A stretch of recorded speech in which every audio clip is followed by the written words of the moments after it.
ওলাই গ'লোঁ আমাৰ ল'ৰা মৌমনৰ হোষ্টেল অভিমুখে।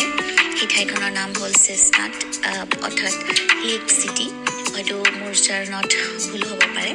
আমি ইয়াৰ পৰিবহণ ব্যৱস্থা ইমান সুন্দৰ, মই আগেয়ে কৈছোঁ। আমাৰ ঘৰৰ পৰা নামি জাষ্ট অলপমান খোজকাঢ়ি কেইখোজমান দিয়াৰ পিছতে বাছৰ আমি লাইন পালোঁ আৰু বাছৰ উঠি আমি ড'নাট প্লাজা বুলি এটা ষ্টেচনত নামি আমি উবান অৰ্থাৎ মেট্ৰ'ৰ কাৰণে আমি আগবাঢ়িলোঁ। ইয়াৰ মেট্ৰ'বোৰ দিল্লী মেট্ৰ'ৰ দৰে নহয়, নিজে নিজে দৰ্জা খোল খাব।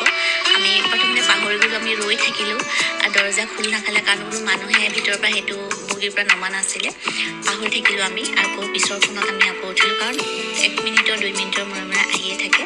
এয়া আমি মেট্ৰ'ত গৈ আছোঁ। মানুহ প্ৰায় নায়েই। মেট্ৰ'ৰ পৰা নামি আমি মৌমনৰ ইনষ্ট্ৰাকশ্যন মতে আমি